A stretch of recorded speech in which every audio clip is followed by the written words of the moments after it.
Hi friends, எல்லாருக்கும் வணக்கம். இந்த வீடியோல நாம விர்ச்சுவல் பாக்ஸ் சாஃப்ட்வேரை யூஸ் பண்ணி நாம விர்ச்சுவல் மிஷின்ல இன்ஸ்டால் பண்ணியிருக்க Kali Linux OSக்கான இந்த ஸ்கிரீனை எப்படி ஃபுல் டிஸ்பிளேலையும் தெரியுற மாதிரி ஃபுல் ஸ்கிரீன் மோடுக்கு மாத்துறது அப்படின்னு தான் பார்க்க போறோம். இந்த வீடியோவை ஃபர்ஸ்ட்ல இருந்து லாஸ்ட் வரைக்கும் ஃபுல்லா ஸ்கிப் பண்ணாம பாருங்க. அப்போதான் நான் சொல்லக்கூடிய எல்லா விஷயமும் தெளிவா புரியும். வாங்க வீடியோக்குள்ள போகலாம். ஃபர்ஸ்ட் நீங்க உங்களுடைய லேப்டாப் அல்லது டெஸ்க்டாப் பிசில இருக்கக்கூடிய டிஸ்ப்ளே ரெசல்யூஷன் என்ன அப்படின்றத கண்டுபிடிச்சு தெரிஞ்சுக்கங்க. நான் என்னுடைய பிசில விண்டோஸ் 11 OS இன்ஸ்டால் பண்ணியிருக்கேன். நீங்க விண்டோஸ் OS யூஸ் பண்றவங்களா இருந்தீங்க அப்படின்னா டெஸ்க்டாப் ஸ்கிரீன்ல மவுஸை யூஸ் பண்ணி ரைட் கிளிக் பண்ணுங்க. இந்த மாதிரி நிறைய ஆப்ஷன் வரும். இதுல டிஸ்ப்ளே செட்டிங்ஸ் அப்படின்ற இந்த ஆப்ஷன் கிளிக் பண்ணுங்க. டிஸ்ப்ளேக்கான செட்டிங் செக்ஷன் இந்த மாதிரி ஓப்பன் ஆகும். கீழே ஸ்க்ரோல் பண்ணி வாங்க. ஸ்கேல் அண்ட் லேஅவுட் அப்படின்ற ஒரு செக்ஷன் இருக்கும். இதுல ரெண்டாவதா டிஸ்ப்ளே ரெசல்யூஷன் அப்படின்ற ஆப்ஷனே கொடுத்துருப்பாங்க. இதுல உங்களுக்கு உங்களுடைய டிஸ்பிளேடைய ரெசல்யூஷன் வேல்யூ கொடுத்துருப்பாங்க. இங்க இருக்கக்கூடிய வேல்யூ நீங்க நோட் பண்ணி வச்சுக்காங்க. அவ்வளவுதான், நம்ம இதை க்ளோஸ் பண்ணிக்கலாம். Kali Linux OS குள்ள வந்துக்காங்க. இதுல மேல அப்ளிகேஷன்ஸ்க்கான ஆப்ஷன் கொடுத்துருப்பாங்க. இந்த மாதிரி இது மேல கிளிக் பண்ணுங்க. இங்க சர்ச்ல டிஸ்ப்ளே அப்படின்னு டைப் பண்ணுங்க. டிஸ்ப்ளேக்கான ஆப்ஷன் கிடைக்கும். இதை கிளிக் பண்ணி ஓபன் பண்ணிக்கங்க. இந்த மாதிரி டிஸ்ப்ளேக்கான செட்டிங்ஸ் விண்டோ ஓபன் ஆகும். இதுல ரெசல்யூஷன் அப்படின்ற ஒரு ஆப்ஷனே இருக்கும். இதுல ரைட் சைட்ல இப்போ நாம பார்க்கக்கூடிய இந்த Kali Linux-ஓட ஸ்கிரீனுக்கான ரெசல்யூஷன் என்னவோ அதை தான் இந்த இடத்துல கொடுத்துருப்பாங்க. ஒரு சிலருக்கு இந்த இடத்துல எந்த வேல்யூமே இல்லாம எம்டியா இருக்கும். எப்படி இருந்தாலும் நமக்கு பிரச்சனை இல்லை. இந்த ஆப்ஷன் மேல கிளிக் பண்ணுங்க.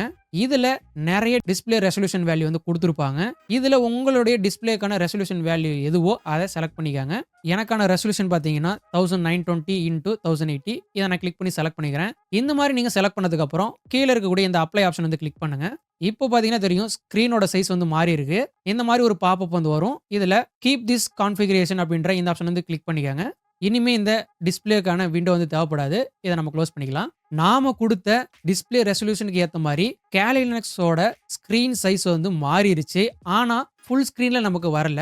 ஃபுல் ஸ்கிரீன்ல எப்படி கொண்டு வருது அப்படின்னு பார்க்கலாம். இந்த Kali Linux OS இன்ஸ்டால் ஆயிருக்கக்கூடிய விர்ச்சுவல் மிஷின்ல மேல மெனு ஆப்ஷன்ல பாருங்க, வியூ அப்படின்ற ஆப்ஷன் கொடுத்துருப்பாங்க. இந்த ஆப்ஷன் கிளிக் பண்ணுங்க. இதுல ஃபர்ஸ்ட் ஆப்ஷனா ஃபுல் ஸ்கிரீன் மோட் அப்படின்ற ஆப்ஷன் கொடுத்துருப்பாங்க. இந்த ஆப்ஷன் கிளிக் பண்ணுங்க. உங்களுக்கு Kali Linux-க்கான ஸ்கிரீன் உங்களுடைய டிஸ்பிளேல ஃபுல் ஸ்கிரீன்ல இந்த மாதிரி தெரியும். இந்த மாதிரி சிம்பிளா ஈஸியா நீங்களும் விர்ச்சுவல் மிஷின்ல ரன் ஆகக்கூடிய Kali Linux OS-க்கான ஸ்கிரீனை ஃபுல் ஸ்கிரீன் மோடுக்கு மாத்திக்க முடியும். இப்போ நம்ம ஃபுல் ஸ்கிரீன்ல இருக்கக்கூடியதை எப்படி எக்ஸிட் பண்ணி வெளியே வருது அப்படின்னு பார்க்கலாம். உங்களுடைய மவுஸை கீழே எடுத்துட்டு போனீங்க அப்படின்னா ஒரு ஒயிட் கலர் பார் மாதிரி காட்டும். கீழே அது மேல கொண்டு போங்க. இந்த மாதிரி மெனு ஆப்ஷன் பாப்அப் ஆகும். இதுல ரைட் சைட்ல ஸ்கொயர் ஷேப்ல இந்த மாதிரி ஒரு ஐக்கான் இருக்கும். இதை கிளிக் பண்ணுங்க. முன்ன இருந்த மாதிரி Kali Linux ஸ்கிரீன் வந்துரும். இந்த வீடியோல நான் சொன்ன எல்லா விஷயமும் தெளிவா புரிஞ்சிருக்கும்னு நினைக்கிறேன். வேற ஏதாவது சந்தேகம் இருந்துச்சு அப்படின்னா அதை மறக்காம கமெண்ட் செக்ஷன்ல மென்ஷன் பண்ணுங்க. இந்த வீடியோ உங்களுக்கு யூஸ்ஃபுல்லா இருந்துச்சு அப்படின்னா வீடியோவை லைக் பண்ணி ஷேர் பண்ணுங்க. முக்கியமா நம்ம சேனலை சப்ஸ்கிரைப் பண்ணி சப்போர்ட் பண்ணுங்க. மீண்டும் ஒரு நல்ல வீடியோல சந்திக்கலாம். பாய் கைஸ், தேங்க்ஸ் ஃபார் வாட்சிங்.